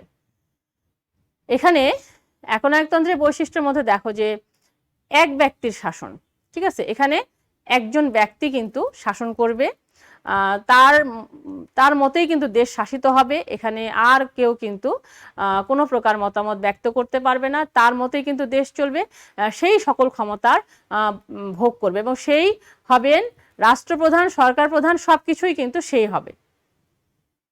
তারপরে দেখো যে এখানে একদলীয় শাসন ব্যবস্থার কথা বলা হয়েছে, যে এক দল, তার মানে আমরা একনায়কতন্ত্রের আরেকটা বৈশিষ্ট্যের মধ্যে পড়ছে যে এখানে কোনো প্রকার কিন্তু দল থাকবে না, কোনো প্রকার দল এখানে অ্যালাউ করা হবে না, যদিও থাকে সেখানে কিন্তু দমন পীড়নের মাধ্যমে দলগুলোকে আউট করে দেওয়া হয় বা তাদেরকে দমন করে রাখা হয়, যে যারা কোনোভাবে যেন তারা সরকারের বিরুদ্ধাচরণ করতে না পারে বা সরকারের কোনো প্রকার সমালোচনা করতে না পারে। তো এখানে একটা মাত্র দল থাকবে, একটা মাত্র ব্যক্তি শাসন করবে এবং সেই দলের প্রধান যিনি তিনি হবেন সবকিছু, সর্বেসর্বা। তারপরে দেখো সর্বাত্মক রাষ্ট্র, সর্বাত্মকবাদী রাষ্ট্র, এই যে একনায়কতন্ত্রের বৈশিষ্ট্যের মধ্যে যেটা পড়ছে সর্বাত্মকবাদ। হ্যাঁ, এখানে রাষ্ট্রের বলাই হয়েছে যে সকল কিছু রাষ্ট্র, কোনো কিছু রাষ্ট্র ঊর্ধ্বে নয়, সকল কিছু রাষ্ট্রের মধ্যে এটাকে বলা হচ্ছে। এবং ইটালির মুসোলিনি এটাকে বলেছেন যে সবকিছু রাষ্ট্রের জন্যই করা হবে। তারপরে ব্যক্তি স্বাধীনতার বিরোধী, এখানে ব্যক্তির স্বাধীনতার কোনো কিছু কিন্তু এখানে বলা হচ্ছে যে ব্যক্তি স্বাধীনতাকে কোনোভাবেই প্রাধান্য দেওয়া হবে না, ব্যক্তির কোনো স্বাধীনতা এখানে প্রয়োগী নয় বা ভোগ করতে পারবে না, এখানে সরকার যেভাবে বলবে সেভাবেই কিন্তু জনগণ চলতে বাধ্য হয়, ব্যক্তি স্বাধীনতা এখানে চরমভাবে বিঘ্নিত হয় এবং খর্ব হয়। বল প্রয়োগ, যেটা একনায়কতন্ত্রের বৈশিষ্ট্য, এখানে কিন্তু কোনো যুক্তির মাধ্যমে দেশ চলবে না বা কোনো নমনীয়তা নাই, এখানে জোর যার মুল্লুক তার বা বল প্রয়োগের মাধ্যমে সবকিছু এখানে করা হয়। মিডিয়াকে নিয়ন্ত্রণ করে, একনায়কতান্ত্রিক শাসন ব্যবস্থা সম্পূর্ণভাবে কিন্তু মিডিয়াকে নিয়ন্ত্রণ করে বা মিডিয়া তা একনায়কতান্ত্রিক শাসকের কথা মতোই কিন্তু চলতে বাধ্য। প্রহসনমূলক আইনসভা, এখানে একটা আইনসভা থাকবে, সেটা শুধুমাত্র নাম যে হ্যাঁ আইনসভা আছে, কিন্তু আইনসভা কিন্তু সম্পূর্ণভাবে একনায়কতান্ত্রিক শাসকের দখলে থাকবে, নামমাত্র সেখানে আইনসভার ব্যবস্থা থাকে, কিন্তু সেখানে আইনসভার কোনো ক্ষমতা বা কর্তৃত্ব থাকে না, যেমন সংসদীয় শাসন ব্যবস্থা আমরা যেরকম দেখেছি সেরকম কিন্তু নয়। যুদ্ধবাদী এবং সাম্রাজ্যবাদী, এই যে এখানে যুদ্ধবাদী একটা ব্যাপার স্যাপার আছে এবং সাম্রাজ্যবাদী, তারা কিন্তু সকল ইয়েতে তাদের সাম্রাজ্য বিস্তার করতে চায়। যেমন ইটালির মুসোলিনি বলেছেন যে নারীর কাছে মাতৃত্ব যেমন, পুরুষের কাছে যুদ্ধ সেরকম, তো তারা যুদ্ধে বিশ্বাসী।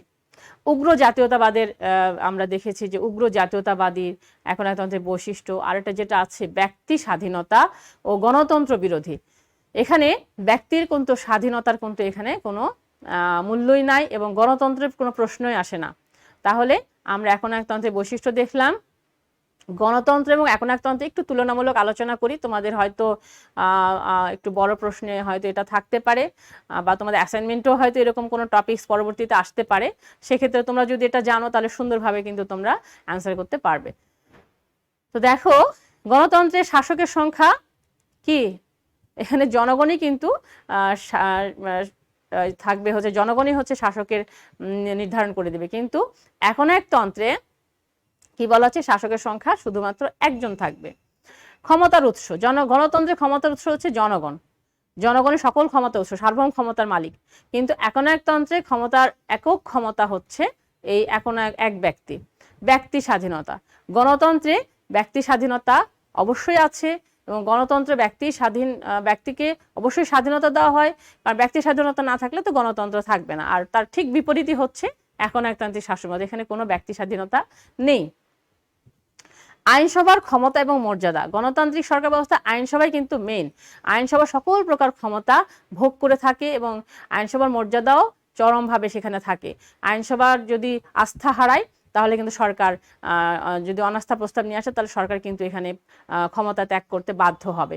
কিন্তু একনায়কতান্ত্রিক শাসন ব্যবস্থা আইনসভার কোনো মূল্যই নেই, আইনসভা শুধুমাত্র প্রহসনমূলকভাবে থাকবে এবং সে যা বলবে সেভাবেই চলতে হবে। নেতৃত্ব, এখানে গণতন্ত্রের কিন্তু অনেক দল থাকবে এবং সেখানে নেতৃত্ব দেওয়ার সুযোগও আছে, নেতৃত্ব কিন্তু একনায়কতান্ত্রিক সরকারে কিন্তু কোনো প্রকার নেতৃত্বকে স্বীকার করা হয় না, কোনো প্রকার দলকে স্বীকার করা হয় না, সেই জন্য এখানে নেতৃত্ব কিন্তু বিকাশ ঘটে না বা নেতৃত্ব ব্যবস্থা নেই। তারপর প্রচার মাধ্যমে স্বাধীনতা, এই যে গণতান্ত্রিক শাসন ব্যবস্থায় কিন্তু মিডিয়াগুলা কিন্তু খুবই স্বাধীন এবং নিরপেক্ষ, এখানে প্রচার মাধ্যমে চরম এবং চূড়ান্ত স্বাধীনতা আছে এবং তারা তাদের স্বায়ত্তশাসন ভোগ করে থাকে। কিন্তু একনায়কতান্ত্রিক শাসন ব্যবস্থা দেখো যে কখনো কিন্তু স্বাধীনতাটা ওইভাবে দেওয়া হয় নাই। আবার দেখো যে গণতন্ত্র কিন্তু একটা স্থায়ী শাসন ব্যবস্থা, 5 বছর পর পর বা যে দেশে যেরকম নিয়ম আছে আস্তে আস্তে নির্বাচনের গণতান্ত্রিক ঐতিহ্যের মাধ্যমে সরকার ব্যবস্থা পরিবর্তন হয়। কিন্তু একনায়কতন্ত্রের যদি শাসকের প্রতি যদি কোনোভাবে বিরূপ মনোভাব চলে আসে বা যদি বিদ্রোহ ঘোষণা করে তাহলে তাদেরকে যদি জনগণ আর না চায় তাহলে তাদেরকে অনেক সময় পতন ঘটতে পারে, এরকম অস্থায়ী বলা যায়। এখানে প্রচার মাধ্যমে স্বাধীনতা আছে, আইনের শাসন গণতন্ত্রে আছে, কিন্তু আইনের শাসন একনায়কতান্ত্রিক শাসন ব্যবস্থা নেই। দলের সংখ্যা, গণতন্ত্রে কিন্তু অনেক দল আছে কিন্তু একনায়কতন্ত্রে কিন্তু কোনো দল নেই। গণতন্ত্রে সর্বাত্মকবাদের কোনো জায়গা নেই, কিন্তু একনায়কতান্ত্রিক সরকার হচ্ছে সর্বাত্মকবাদী সরকার। এখানে গণতন্ত্রে বিরোধী দলের অবশ্যই অবস্থান আছে, কিন্তু একনায়কতন্ত্রে কিন্তু কোনো বিরোধী দলের অবস্থান নেই। এখন আমরা দেখি যে সংসদীয় বা আমরা যে আলোচনাগুলো করছিলাম যে আমরা লিখকের সরকারের যে শ্রেণীবিভাগ সেখানে দেখেছি যে সংসদীয় বা মন্ত্রিপরিষদ শাসিত সরকার, যে শাসন ব্যবস্থায় শাসন বিভাগ তার কাজের জন্য সংসদ বা আইনসভার নিকট দায়ী থাকে তাকে সংসদীয় বা মন্ত্রিপরিষদ সরকার বলে। সংসদীয় শাসন ব্যবস্থায় একজন নামমাত্র রাষ্ট্রপ্রধান থাকেন, সরকার পরিচালনার প্রকৃত ক্ষমতা থাকে আইনসভার আস্থাভাজন মন্ত্রীর হাতে, আর প্রধানমন্ত্রী হচ্ছেন মন্ত্রিসভার নেতা, সংগঠক এবং সরকার প্রধান। তো তোমরা শিক্ষার্থীরা তোমরা দেখো এখানে কিন্তু একটা সুন্দর কথা বলা হচ্ছে যে এই যে মন্ত্রিপরিষদ শাসিত সরকার ব্যবস্থায় এখানে কে প্রধান সরকার প্রধান থাকবেন, অবশ্যই প্রধানমন্ত্রী, তিনি হবেন কি মন্ত্রিসভার নেতা বা সংগঠক এবং সরকার প্রধান। তাহলে তোমরা একটু জেনে রাখো যে মন্ত্রিসভা সংসদীয় সরকার ব্যবস্থার সরকার প্রধান কে, অবশ্যই প্রধানমন্ত্রী। আর যদি রাষ্ট্রপতি থাকে তাহলে সে হবে কে, রাষ্ট্রপ্রধান। তাহলে মন্ত্রিসভা যতক্ষণ পর্যন্ত আইনসভার আস্থাভাজন থাকবে ততক্ষণ কিন্তু শাসন ক্ষমতা পরিচালনা করতে পারবে, আর আইনসভার যদি অনাস্থা প্রকাশ পায় তাহলে মন্ত্রিসভা কি করবে, পদত্যাগ করবে। মন্ত্রিসভার সদস্যগণ আইনসভার সদস্য, আর মন্ত্রীগণ ব্যক্তিগত এবং যৌথভাবে সংশোধন নিকট জবাবদিহি করে। এরকম শাসন ব্যবস্থা কোথায় কোথায় আছে দেখো তোমরা একটু শিক্ষার্থীরা, যে Britain, Bharat, Bangladesh, Japan, Germany, Australia, New Zealand, এইসব দেশে কিন্তু এই সংসদীয় ব্যবস্থাগুলা প্রচলিত আছে। তাহলে তোমরা দেখলে যে কোন কোন দেশে সংসদীয় বা মন্ত্রিপরিষদ শাসিত সরকার ব্যবস্থা প্রচলিত আছে। তারপরে দেখো রাষ্ট্রপতি শাসিত সরকার ব্যবস্থা, যেসব রাষ্ট্রের শাসন ক্ষমতা সম্পূর্ণভাবে রাষ্ট্রপতির হাতে ন্যস্ত থাকে এবং তিনি আইনসভার নিকট দায়ী থাকেন না, আর তখন তাকে কিন্তু কি বলা হচ্ছে, রাষ্ট্রপতি শাসিত সরকার বলা হচ্ছে। তো এই যে রাষ্ট্রপতি শাসিত সরকারের রাষ্ট্রপতি একধারে কি হবে, রাষ্ট্রপ্রধানও হবেন আবার সরকার প্রধানও হবেন, ঠিক আছে। আর তাকে সাহায্য করার জন্য কি থাকবে, একটা মন্ত্রিসভা থাকবে। রাষ্ট্রপতি ব্যক্তিগত খেয়াল খুশি মতো মন্ত্রীদের নিয়োগ দিয়ে থাকবেন, আবার বরখাস্তও করতে পারেন। এরকম উদাহরণ হচ্ছে আমরা দেখতে পাচ্ছি কোথায় কোথায় আছে, আমেরিকা, ইন্দোনেশিয়া, ফ্রান্স, ব্রাজিল, এইসব দেশে কিন্তু রাষ্ট্রপতি শাসিত সরকার ব্যবস্থা প্রচলিত আছে। এখন দেখো রাষ্ট্রপ্রধান শাসিত সরকার ব্যবস্থায় সরকারের বৈশিষ্ট্য, এখানে রাষ্ট্রপ্রধানই হবেন কিন্তু প্রকৃত শাসক, তিনি সরকার প্রধান, তিনি হবেন রাষ্ট্রপ্রধান। আবার আজ্ঞাবহ আইনসভা, আইনসভা কিন্তু তাকে পরিচালনায় অনাস্থা প্রস্তাব নিয়ে আসলে রাষ্ট্রপ্রধান বা রাষ্ট্রপতির ক্ষমতা ত্যাগ করবে না, আইনসভা কিন্তু সম্পূর্ণ তার আজ্ঞাবহ হয়ে থাকছে, কারণ মন্ত্রীদেরকেও কিন্তু তিনি নিয়োগ দিয়ে থাকছেন। আবার ক্ষমতা স্বতন্ত্রীকরণ নীতি, এটা কিন্তু আমরা দেখতে পাচ্ছি যে একটা কিন্তু কোনোভাবে কিন্তু হস্তক্ষেপ করে না, আইন বিভাগ তার আইন শাসন মতো চলে, শাসন বিভাগ তার আলাদাভাবে কাজ করে, বিচার বিভাগ আলাদাভাবে কাজ করে। আমরা মার্কিন যুক্তরাষ্ট্রে আমি আলোচনা করেছি তোমাদের ওই যে ক্ষমতা স্বতন্ত্রীকরণ নীতি কিভাবে পরিচালিত হচ্ছে। হ্যাঁ, শাসন বিভাগ সাধারণত আইনসভার নিয়ন্ত্রণ মুক্ত থাকছে, নিয়ন্ত্রণ মুক্ত থেকে কিন্তু তার শাসন ব্যবস্থা পরিচালনা করছে। আবার শাসন আইনসভা কিন্তু কোনোভাবে অনাস্থা নিয়ে আসলে সে কিন্তু পদত্যাগ করতে পারে না। আবার শাসন বিভাগ কিন্তু আবার ভেটো, আইনসভার কোনো আইনের প্রতি ভেটো প্রয়োগ করতে পারে। আবার আইনসভা যে কোনো কারণ অভিযোগ ছাড়া কিন্তু শাসন বিভাগ বা রাষ্ট্রপ্রধানের প্রতি কিন্তু অভিশংসন প্রস্তাব কিন্তু নিয়ে আসতে পারবে না। আর অভিশংসন প্রস্তাব যদি নিয়ে আসে তখন হয়তো তাকে পদত্যাগ করতে হবে। সরকার কিন্তু এখানে স্থিতিশীল হয়। এখানে যেহেতু জনগণ, তিনি রাষ্ট্রপ্রধান, তিনি সরকার প্রধান, জনগণ তাদেরকে প্রত্যক্ষ পরোক্ষ ভোটের মাধ্যমে তুলছে, স্থিতিশীল হয়। আর এখানে বিচার বিভাগের প্রাধান্য কিন্তু আমরা দেখতে পাচ্ছি, বিচার বিভাগের প্রাধান্য কিন্তু রাষ্ট্রপতি শাসিত সরকার ব্যবস্থায় দেখা যায়। এখন দেখো কিছু তুলনামূলক আলোচনা। এখানে রাষ্ট্রপতির ক্ষমতা, মন্ত্রিপরিষদ শাসিত সরকার এবং রাষ্ট্রপতি সরকারের মধ্যে কিছু তুলনা। যেমন রাষ্ট্রপতির ক্ষমতা, মন্ত্রিপরিষদ শাসিত সরকারে কিন্তু রাষ্ট্রপতির কোনো ক্ষমতা নাই, সেটা তো নামমাত্র। আমরা নিয়মতান্ত্রিক যে শাসন ব্যবস্থা দেখেছিলাম। এবং মর্যাদা, এখানে মন্ত্রিপরিষদ শাসিত সরকারে প্রধানমন্ত্রীর মর্যাদা বেশি, কিন্তু রাষ্ট্রপতি মর্যাদা সেরকম নাই। রাষ্ট্রপতি যেগুলো ক্ষমতা দেওয়া হবে সংবিধান অনুযায়ী সেগুলো শুধু পালন করবে। আর মন্ত্রীদের মর্যাদা, ক্ষমতা, আইনসভার সদস্য, এখানে মন্ত্রিপরিষদ সরকারে অবশ্যই হবে, কিন্তু রাষ্ট্রপতি শাসিত সরকারে রাষ্ট্রপতি কিন্তু মন্ত্রীদের নিয়োগ দিয়ে থাকে। আর আইন প্রণয়নের সরাসরি ভূমিকা পালনের ক্ষেত্রে এখানে মন্ত্রিপরিষদ শাসিত সরকারে যেহেতু মন্ত্রীরা আইনসভার সদস্য, সেজন্য সরাসরি ভূমিকা পালন করে থাকে। কিন্তু রাষ্ট্রপতি শাসিত সরকারে আইনসভার সদস্য না হয় তারা কিন্তু আইন প্রণয়নের কোনো ভূমিকা পালন করে না। পদচ্যুতি প্রসঙ্গে, এখানে পদচ্যুতি প্রসঙ্গে বলা হচ্ছে যে যদি মনে করা হয় যে মন্ত্রীদের পদচ্যুতি, এখানে কিন্তু আইনসভা যদি অনাস্থা প্রস্তাব নিয়ে আসে তাহলে কিন্তু মন্ত্রিসভার সকল সদস্য পদত্যাগ করতে বাধ্য হবে। কিন্তু রাষ্ট্রপতি শাসিত সরকার ব্যবস্থায় মন্ত্রীদেরকে কিন্তু রাষ্ট্রপতি ইচ্ছামতো বরখাস্ত বা পদচ্যুত করতে পারে। এখানে মন্ত্রিপরিষদ শাসিত সরকারে আইনসভার সার্বভৌমত্ব চরম এবং চূড়ান্ত, কিন্তু রাষ্ট্রপতি শাসিত সরকারে আইনসভা কিন্তু অতটা সার্বভৌমত্ব আমরা দেখতে পাই না। আর মন্ত্রিপরিষদ শাসিত সরকারে আইনসভার নিকট শাসন বিভাগ জবাবদিহি করতে অবশ্যই বাধ্য, কিন্তু রাষ্ট্রপতি শাসিত সরকারে কিন্তু দেখো যে তারা কিন্তু আইনসভার নিকট জবাবদিহি করতে বাধ্য নয়। এখন আমরা দেখি এককেন্দ্রিক সরকার। যে এককেন্দ্রিক সরকার ব্যবস্থা বলতে এখানে সংবিধানের মাধ্যমে রাষ্ট্রীয় ক্ষমতা কেন্দ্রীয় সরকারের নিকট ন্যস্ত থাকে। এখানে প্রাদেশিক সরকার বা অঙ্গরাজ্য সরকার থাকতে পারে। সরকারগুলো স্বাধীন ক্ষমতা ভোগ করেন। আঞ্চলিক বা প্রাদেশিক সরকার ক্ষমতা পরিচালনার ক্ষেত্রে সাংবিধানিক স্বাধীনতা ভোগ করে না। গোটা দেশ একটা কেন্দ্র থেকে শাসিত হয় বলে এই ব্যবস্থাকে বলা হচ্ছে এককেন্দ্রিক সরকার ব্যবস্থা। ফ্রান্স, যুক্তরাজ্য, বাংলাদেশ, জাপান, ইটালি এসব দেশে এককেন্দ্রিক শাসন ব্যবস্থা পরিচালিত আছে। আর যুক্তরাষ্ট্র দেখো, ফেডারেশন অর্থ হলো যুক্তরাষ্ট্র। ফেডারেশন শব্দটা ফয়েডাস থেকে এসেছে। যখন রাষ্ট্রের সন্ধি বা মিলনের ফলে যে রাষ্ট্রের সৃষ্টি হয় তাকে যুক্তরাষ্ট্র বলে। যখন কতিপয় স্বাধীন রাষ্ট্র পরস্পর বিচ্ছিন্ন না হয়ে পারস্পরিক চুক্তির মাধ্যমে একটা সার্বভৌম কর্তৃত্ব অধীনে ঐক্যবদ্ধ হয় তখন তাকে যুক্তরাষ্ট্র সরকার বলে। যুক্তরাষ্ট্রের সংবিধান কর্তৃক কেন্দ্রীয় প্রাদেশিক সরকার ক্ষমতা বন্টন করা হয়। কেন্দ্র এবং প্রাদেশিক সরকার নিজ নিজ ক্ষেত্রে স্বাধীন এবং স্বতন্ত্র। আর যুক্তরাষ্ট্র সরকার কি হচ্ছে, সাংবিধানিক প্রাধান্য স্বীকৃত হয় এবং যুক্তরাষ্ট্রের আদালত এর উপরে কিন্তু সংবিধান ব্যাখ্যা করার চরম ক্ষমতা ন্যস্ত থাকে। তো তোমরা দেখো এখানে এক নজরে যে সংবিধানের প্রাধান্য থাকবে, যুক্তরাষ্ট্রের মনোভাব অবশ্যই থাকবে। দুই ধরনের এগুলো সব কিন্তু আমি আলোচনা করেছি, তোমাদের ওই ক্লাসগুলোতে দেখবে আলোচনা করা হয়েছে। তারপরে তোমাদের এক নজরে এটা দেখতে বললাম যে দ্বিকক্ষ বিশিষ্ট আইনসভা, লিখিত সংবিধান, দুষ্পরিবর্তনের সংবিধান এবং সংবিধান রক্ষক হিসেবে কিন্তু বিচার বিভাগ এখানে তার বৈশিষ্ট্য পালন করে। শর্তাবলীগুলো দেখো, যুক্তরাষ্ট্রের মনোভাব, ভৌগোলিক সান্নিধ্য থাকতে হবে, এগুলো আমি আর ব্যাখ্যা করছি না। ভাষা এবং সংস্কৃতিগত ঐক্য, রাজনৈতিক সচেতনতা, সৎ ও যোগ্য নেতৃত্ব, সাংবিধানিক প্রাধান্য থাকবে, এগুলো সফলতার শর্তাবলী, এবং স্বাধীন নিরপেক্ষ বিচার বিভাগ হবে, লিখিত এবং দুষ্পরিবর্তনের সংবিধান হবে। অবশ্যই এগুলো হচ্ছে যুক্তরাষ্ট্র সরকারের সফলতার শর্তাবলী। এখন দেখো সামরিক সরকার।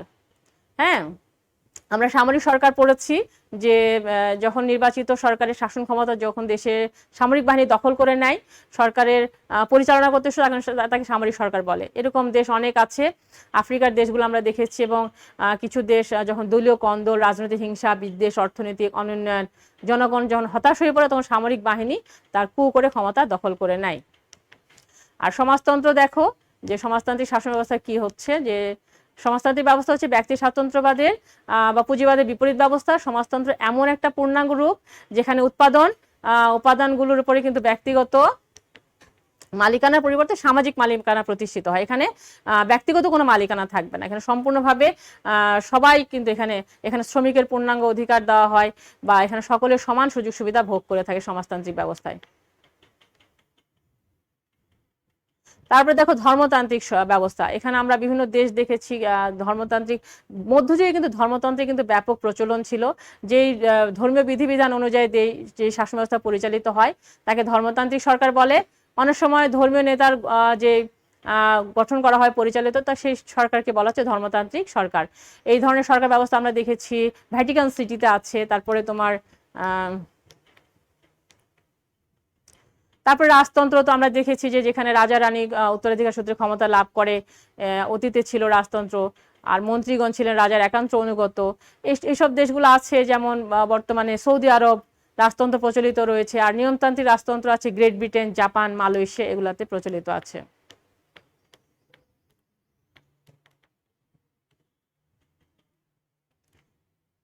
এখন আমরা সরকারের যে বিভাগগুলো দেখেছি, আইন বিভাগ, শাসন বিভাগ এবং বিচার বিভাগ, এগুলো আমরা আলোচনা করেছি অলরেডি তোমাদের। আইন বিভাগ আইন প্রণয়ন করে, সংশোধন করে, পরিমার্জন পরিবর্ধন করে, সংবিধান প্রণয়ন সংশোধন করে, সংসদীয় সরকার ব্যবস্থায় শাসন বিভাগকে নিয়ন্ত্রণ করে এবং কিছু কিছু নির্বাচনমূলক কাজ করে থাকে। আর শাসন বিভাগ কি করে? সেই আইনকে প্রয়োগ করে, আভ্যন্তরীণ যে শাসনগুলো আছে সেগুলো পরিচালনা করে, রাষ্ট্রপতি কর্তৃক আইনসভার অধিবেশন আহ্বান, স্থগিত এবং ভেঙে দেয়, আর রাষ্ট্রপতি কর্তৃক অধ্যাদেশ জারি করে, আর রাষ্ট্রপ্রধানের সামরিক কার্যাবলীগুলোকে পরিচালনা করে রাষ্ট্রপ্রধান হিসাবে। বিচার বিভাগ কাজ কি? বিচার কার্য পরিচালনা করা, আইন ভঙ্গকারীকে শাস্তি বিধান করা, সংবিধানের ব্যাখ্যা প্রদান করা, নাগরিক অধিকার সংরক্ষণ করা, শাসন ও আইন বিভাগে আইনি পরামর্শ প্রদান করা এবং তদন্তমূলক কাজ করে থাকে। আর সরকারের যে বিভাগ আইন প্রণয়ন করে, পরিবর্তন, সংশোধন, তাকে আইন বিভাগ বলে। গণতান্ত্রিক শাসন ব্যবস্থায় বিশেষ করে সংসদীয় গণতন্ত্রে আইনসভার গুরুত্ব কিন্তু অপরিসীম। আর আইনসভা প্রণীত আইনের আলোকে কিন্তু একটা দেশের প্রশাসনিক কার্যক্রম পরিচালিত হয়। এক কক্ষ বিশিষ্ট আইনসভা যখন বলা হচ্ছে যে একটা কক্ষ নিয়ে বা আইনসভার সদস্য সার্বজনীন প্রাপ্তবয়স্কের ভোটাধিকারের ভিত্তিতে নির্বাচিত হন, সেটা হচ্ছে এক কক্ষ বিশিষ্ট আইনসভা। যেমন বাংলাদেশ, তুরস্ক, নিউজিল্যান্ড, ফিনল্যান্ড এক কক্ষের উদাহরণ।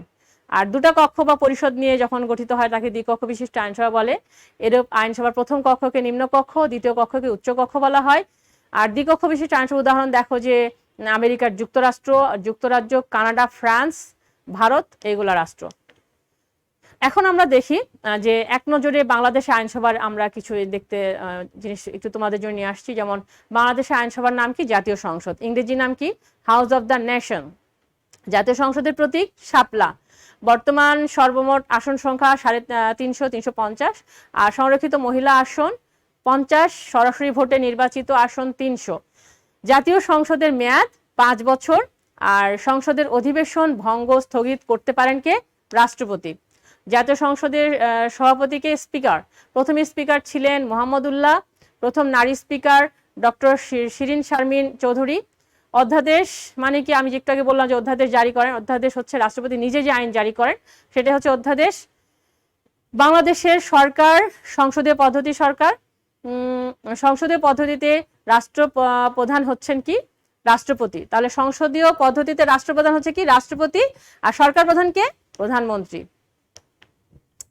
এখন আমি তোমাদের এ পর্যন্ত যতগুলো আলোচনা করেছি, এখানে কিছু প্রশ্ন আছে। আজকে হয়তো সময়ের অভাবে আমি তোমাদের উত্তরগুলো নিতে পারলাম না।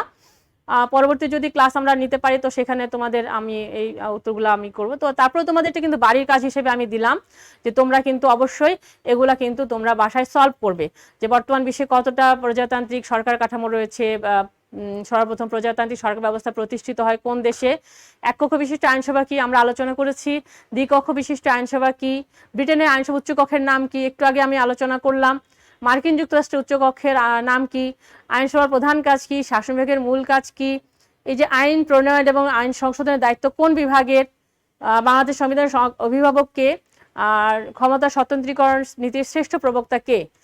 এগুলো কিন্তু ক্ষমতা স্বতন্ত্রীকরণ নীতি আমি পড়ায় দিয়েছি তোমাদের, জ্ঞানমূলক আমি দেখলাম, আমরা দিলাম কিছু নমুনা উদাহরণ, আরো অনেক আছে।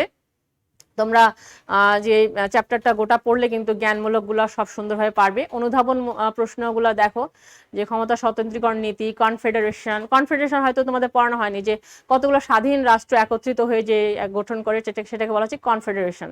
হ্যাঁ, যুক্তরাষ্ট্র হচ্ছে ফেডারেল গভর্নমেন্ট, আমরা আলোচনা করেছি যে এই যে যুক্তরাষ্ট্র সরকার এবং কনফেডারেশনের মধ্যে পার্থক্য কীরকম, প্রজাতন্ত্র কি আমরা আলোচনা করেছি, একনায়কতন্ত্র কি, শাসন বিভাগ বলতে কি বোঝায়, এগুলো আলোচনা হয়ে গেছে।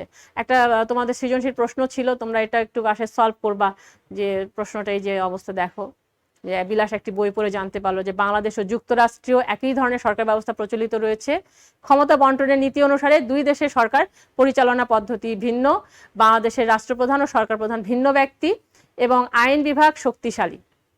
অন্যদিকে যুক্তরাষ্ট্রে একই ব্যক্তি রাষ্ট্রপ্রধান এবং সরকার প্রধান এবং রাষ্ট্রপতি ক্ষমতাশালী। এখানে একনায়কতন্ত্র কি, যুক্তরাষ্ট্র সরকার বলতে কি বোঝায়, উদ্দীপকে সরকারগুলো একই পদ্ধতির ভিন্ন রূপ। দেখো যে এখানে আরেকটা প্রশ্ন দেওয়া আছে, দেখো যে পররাষ্ট্রে সরকার প্রধান সহ মন্ত্রিপরিষদের সকল সদস্যদের আইনসভার কাছে জবাবদিহি করতে হয়। অন্যদিকে খ রাষ্ট্রে শাসন বিভাগ আইন বিভাগের নিয়ন্ত্রণ থেকে সম্পূর্ণ স্বাধীন, ফলে শাসন বিভাগকে তার কাজের জন্য আইন বিভাগের কাছে জবাবদিহি করতে হয় না। এই যে এককেন্দ্রিক সরকার কি, বিচার বিভাগের স্বাধীনতা বলতে কি বোঝায়, ক রাষ্ট্রে কি ধরনের শাসন ব্যবস্থা বিদ্যমান ব্যাখ্যা করো, আর খ রাষ্ট্রের সরকার ব্যবস্থা খ রাষ্ট্রের চেয়ে উত্তম বিশ্লেষণ করো। এখন যদি তোমরা এই জিনিসগুলো যেগুলো আমরা আলোচনা করেছি যদি সঠিকভাবে জানো, আমি আশা রাখবো যে প্রত্যেকটা প্রশ্ন কিন্তু অ্যান্সার করতে পারবে। তো এই প্রশ্নগুলাই কিন্তু তোমাদের বাড়ির কাজ এবং এভাবেই কিন্তু কোশ্চেন আসলে হবে যদি পরীক্ষা হয়।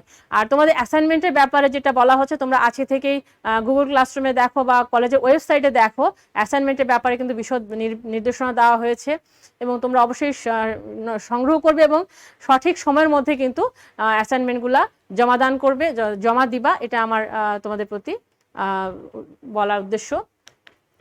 তো আজকের ক্লাস তোমাদের এ পর্যন্তই। আমি গোটা ক্লাসের একটা সারসংক্ষেপ তোমাদের কাছে নিয়ে আসার চেষ্টা করেছি এবং আমি আশা রাখবো যারা ক্লাস করনি তারও কিছুটা উপকৃত হবে এবং যারা ক্লাস করেছো তাদেরও কিছুটা আবার মনে পড়ে যাবে যে এই ক্লাসগুলা ওই রকম আমরা যে হয়তো তোমরা পুরনো ক্লাসগুলো ভুলে যাও বা দেখো না, এটা আমি এই জন্য তোমাদের জন্য নিয়েছি। তো সবাইকে আবারও ধন্যবাদ জানিয়ে আজকে ক্লাস শেষ করছি। সবাই ভালো থাকবে, সুস্থ থাকবে।